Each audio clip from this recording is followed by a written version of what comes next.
আসসালামু আলাইকুম ভিউয়ার্স। দেশ এবং দেশের বাইরে থেকে যারা আমার এই ভিডিও দেখছেন তাদের সবাইকে আন্তরিক শুভেচ্ছা। এবার ভ্রমণ অভিজ্ঞতা জানাবো সিলেট থেকে ঢাকা ফেরার ওই পথের জনপ্রিয় অপারেটর এনা ট্রান্সপোর্টের বাসে। এটা সিলেটের কদমতলী বাস টার্মিনালে এনা ট্রান্সপোর্টের প্রধান কাউন্টার। পাশাপাশি তাদের বাসগুলো রাখার জন্য আছে বিশাল জায়গা। সবচেয়ে বড় সুবিধা, এখান থেকে টিকিট কেটে বাসে ওঠার জন্য আর বাইরে যেতে হয় না, একই বাউন্ডারির ভেতরে সব কিছু। বাসগুলো সুন্দর সিরিয়ালভাবে দাঁড়ানো আছে। এর মাঝখানে লাল রঙের স্পয়লার যে হুন্দাই বাস দেখতে পাচ্ছেন, এটি হচ্ছে ভ্রমণ সঙ্গী। এই বাসে করে এবার সিলেট থেকে ঢাকায় ফিরবো, পাশাপাশি জানাবো এই বাসের ভ্রমণ অভিজ্ঞতা। এই পথে এই বাসগুলো ভাড়া নিচ্ছে 1500 টাকা করে। সকাল থেকে রাত পর্যন্ত হুন্দাই বিজনেস ক্লাসের এই বাসগুলো আপনারা পাবেন। এর পাশাপাশি নন এসি বাস তো আছেই, যার ভাড়া 700 টাকা করে।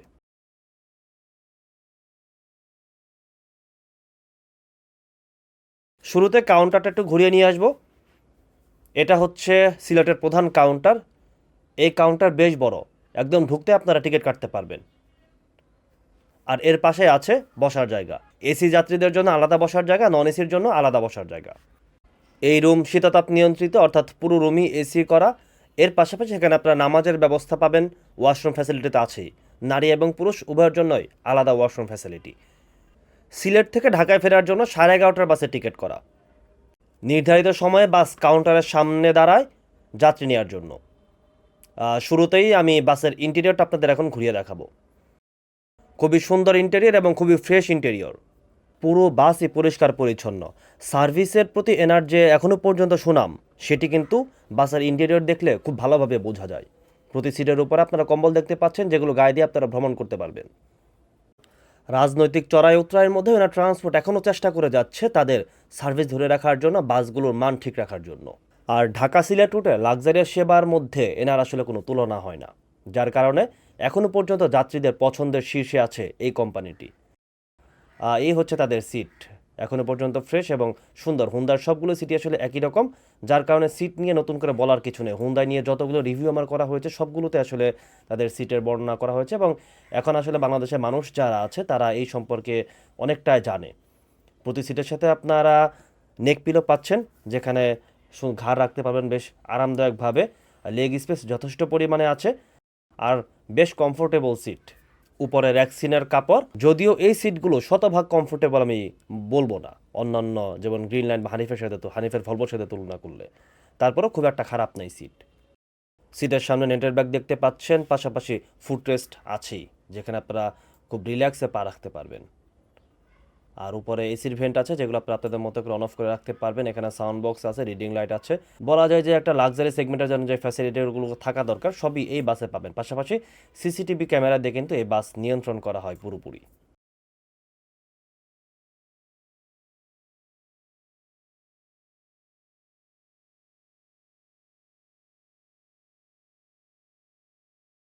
এটা হচ্ছে হুন্দাইয়ের ড্যাশবোর্ড। সর্বোচ্চ 60 কিলোমিটার গতিতে এই বাস দৌড়াতে পারে। আর সামনে যে মনিটর দেখতে পাচ্ছেন, এখানের সাহায্যে পেছনের ব্যাক ক্যামেরা দেখা যাবে। এখানে তো ব্যাক ক্যামেরা অন করলে সেই মনিটরে পেছনে কেটে সব দেখা যাবে। তো এবার আমাদের ভ্রমণ শুরু করার পালা। আমাদের বাস 11:30 11:35-এর দিকে এই টার্মিনাল কদমতলী এনার যে মূল টার্মিনাল সেখান থেকে বেরিয়ে যাচ্ছে।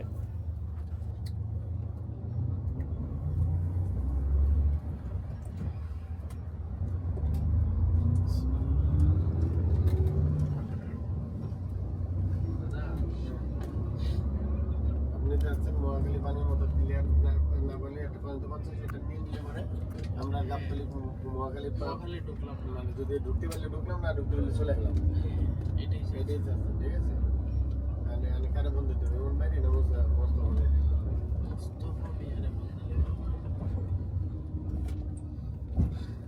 সাতটার ভিতরে ঢুকতে হবে তো।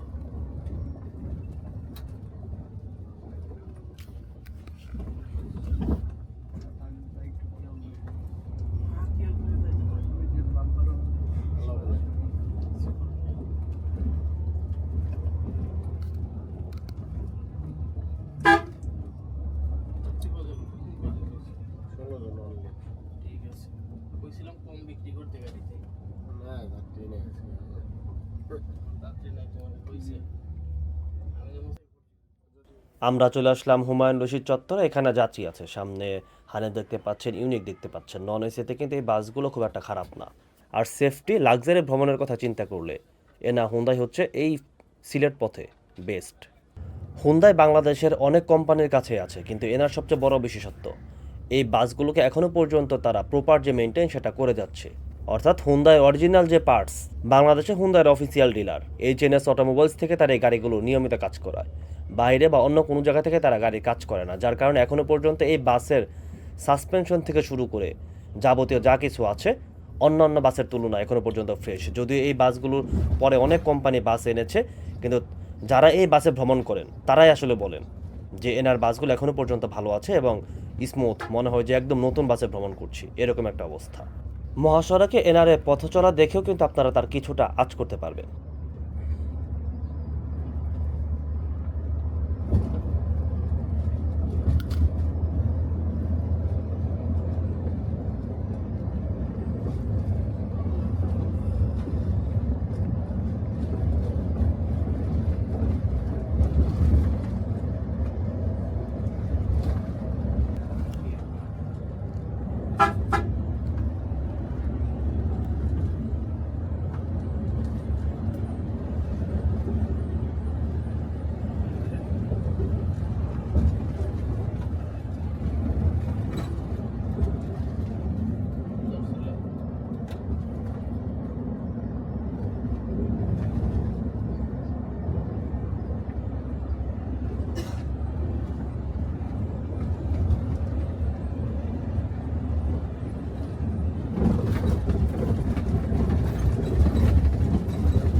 এখানে একটা তথ্য জানিয়ে রাখি, ঢাকা সিলেট মহাসড়কের কাজ চলছে, অর্থাৎ মহাসড়ক উন্নত করতে কাজ চলছে, যার কারণে আপনারা এরকম একটু পরপরই এরকম বাধার মুখে পড়বেন।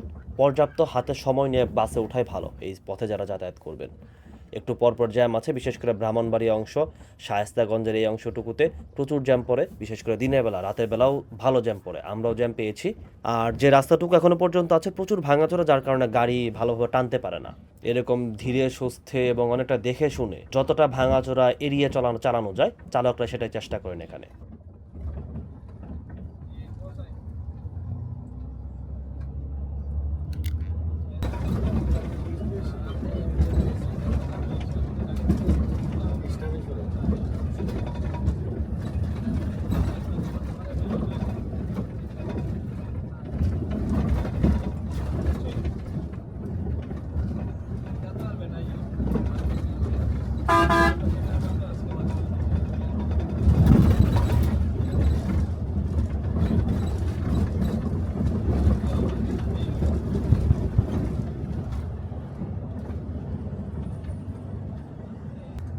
এরপর আমরা পাই বৃষ্টির দেখা।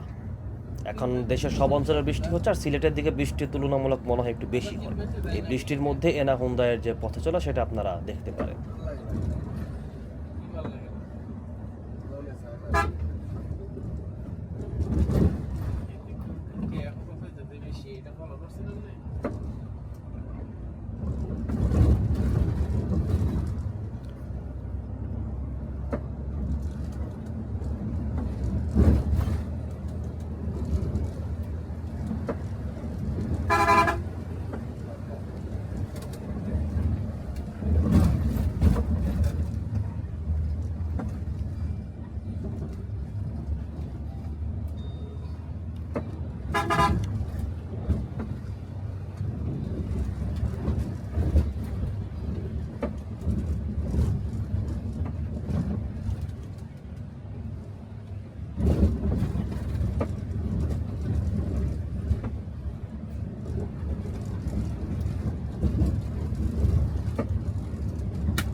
বিলাসের এসিকে ওটি দিতে দিতেই সামনে এসে এবার জ্যামের মুখে আমরা শায়েস্তাগঞ্জে আছি আমরা এখন। প্রায় 15 থেকে 20 মিনিটের জ্যাম আমাদের এখানে।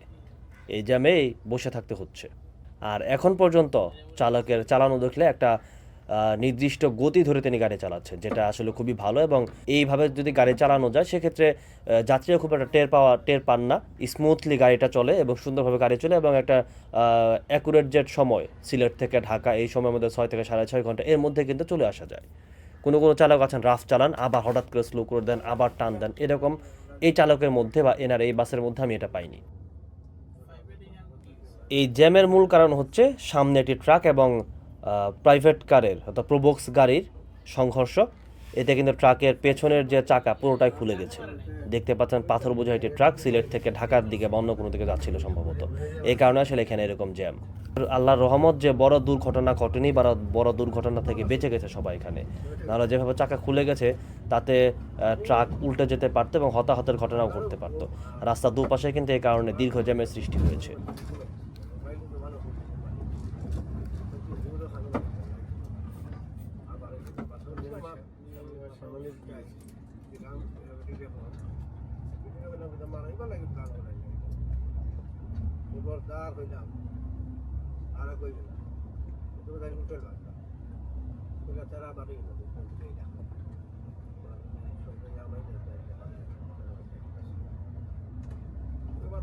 জ্যাম কাটিয়ে এখন আমাদের বাস আবার ছুটছে। হানিফের পেছনে পেছনে আমাদের বাস দৌড়াচ্ছে এবং একটু পরে হানিফকে ওটিও দিয়ে দিবে।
এর মধ্যে আমরা চলে আসি ব্রাহ্মণবাড়িয়ার আশুগঞ্জে। ব্রাহ্মণবাড়িয়া শহর পার করে ফেলেছি আমরা। জ্যাম কাটিয়ে আমরা এখন আশুগঞ্জে, এখানে আমাদের হোটেল বিরতি। গাইড সাহেব হোটেল বিরতির জন্য যাত্রীদের ব্রিফিং দিয়ে দিচ্ছেন। 20 মিনিটের হোটেল বিরতির কথা তিনি জানাচ্ছেন, যদিও সব মিলে আধা ঘন্টার মতো সময় লেগে যায় আমাদের এখানে। এই স্বল্প সময়ের মধ্যে আপনাদের প্রয়োজনীয় কাজটি নিজে যা গ্রহণ করুন। আপনার দ্বারা গাড়ি অত্যান্তরিক লাগেজ ট্যাগিং মালামাল গ্রহণ করছেন, যেমন ল্যাপটপ, মনি কার্ড, অন্যান্য বইপত্র সম্পূর্ণ নিজ দায়িত্বে রাখবেন। আমাদের গাড়ি রেস্টুরেন্ট অবস্থানকালীন সময় গাড়ি গেটটি সম্পূর্ণ বন্ধ থাকবে। আপনারা এই স্বল্প সময়ের মধ্যে কেউ গাড়ি থেকে উঠানামা করতে পারবেন না। আমাদের গাড়ি নাম্বার ঢাকা মেট্রো রয়েছিল 34। হোটেল রাজমনিতে আমাদের বাস যাত্রা বিরতি দিচ্ছে। এখানে এনা ট্রান্সপোর্টের আরও বাস আছে, বিলাসের বাসও এই হোটেলের যাত্রা বিরতি দেয়। তুলনামূলক ভালোই মনে হচ্ছে এই হোটেল, এবং হোটেলের পরিবেশও সুন্দর, পরিষ্কার আছে, বেশ ভালো। হোটেল বিরতি শেষ করে ভৈরব ব্রিজে ওঠার জন্য টোল প্লাজার এরকম জ্যাম। প্রতিদিন সবসময় এরকম একটা চাপ থাকে টোল প্লাজায়। রাস্তা যে পর্যন্ত বড় না হবে সে পর্যন্ত এই সিলেট ব্রাহ্মণবাড়ি রুটের যারা যাত্রী আছেন তাদের ভোগান্তি আসলে শেষ হবে না। এ কারণে শুরুতেই বলেছি, যারা এই পথে ভ্রমণ করবেন হাতে সময় নিয়ে বের হবেন।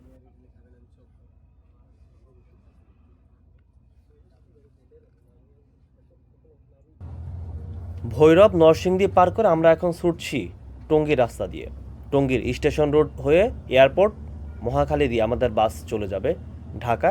বিজয় সরণি পর্যন্ত এই বাস যাত্রী নামাবে। রাস্তা বেশ ফাঁকা, ভোর হয়ে গেছে। দুর্দান্ত গতিতে আমাদের চালক এখানে তার বাস ছোটাচ্ছেন। এখানে আপনারা এই বাসের ভ্রমণ উপভোগ করতে পারেন। আর অল্প কিছুক্ষণের মধ্যে হয়তো 1 ঘন্টা দেড়েকের মধ্যে আমরা চলে যেতে পারবো ঢাকায়।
দেখতে পাচ্ছেন আমাদের সামনে বিলাসের একটি বাস। রাস্তা ভেজা, বৃষ্টি হয়েছে রাত থেকেই। আমাদের চালকও রিল্যাক্সে এবং সাবধানে দেখে শুনে গাড়ি চালাচ্ছেন। যেখানে যতটুকু গতি প্রয়োজন ঠিক সেভাবে তিনি গাড়ি চালাচ্ছেন। এখানে 60, 70, 80 এর মধ্যেই তিনি গাড়ি টানছেন। আর শুরুতে বলেছিলাম যে তার গাড়ি চালানো আমার কাছে ভালো লেগেছে। একটা নির্দিষ্ট গতি ধরে স্মুথলি তিনি গাড়ি চালানোর চেষ্টা করেছেন পুরো পথ। আমরা ভ্রমণের একদম শেষ পর্যায়ে এখনো পর্যন্ত তিনি সেই যে ধারা সেটি ধরে রাখছেন। ঠিক আছে, থাকবে না, মহিলা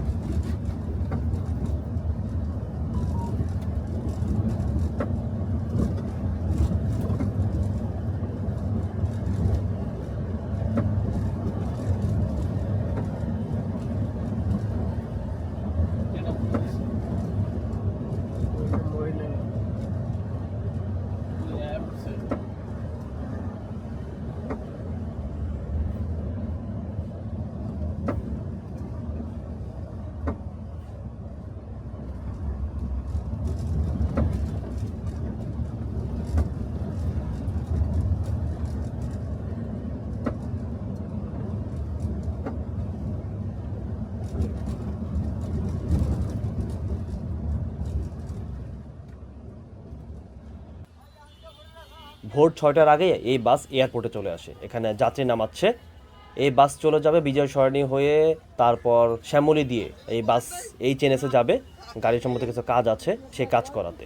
রাস্তায় যে পরিমাণ চাপ ছিল, সব মিলে ঘন্টাখানেকের মতো জ্যাম ওই দিন ছিল, যার কারণে 11:30টার পর সিলেট থেকে বেরিয়ে 6টার মধ্যেই কিন্তু আমরা ঢাকায় চলে আসি।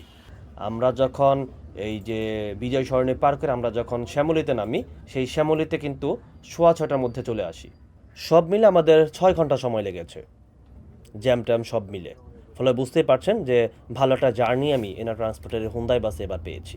আর আগেই বলেছি তাদের গাড়িগুলোর মান, কন্ডিশন এখনও পর্যন্ত ভালো, সার্ভিসের মানও যথেষ্ট পরিমাণে ভালো। রাজনৈতিক ধাক্কার পরও আসলে খুব একটা অবনতি সার্ভিস আমি পাইনি। এর আগেও ভ্রমণ করেছি, এবারও করলাম। এখনও পর্যন্ত ভালো সার্ভিস তারা দিয়ে যাচ্ছে এবং এ কারণেই হয়তো যাত্রীদের প্রথম পছন্দ থাকে। এবং আমি যেদিন ভ্রমণ করি বলা যায় যে একদম গাড়ি প্রায় ফুল ছিল এই বাসে।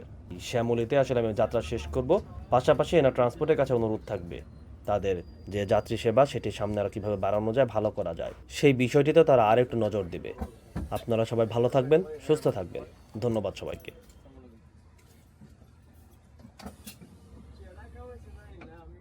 আমার কথা আমার খাওয়ার দরকার, আমি খাই নাকি? তা তুই এই কথা বলে কেন যে আপনারাই তো খাইছেন?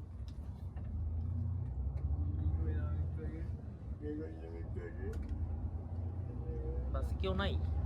না। বাহ।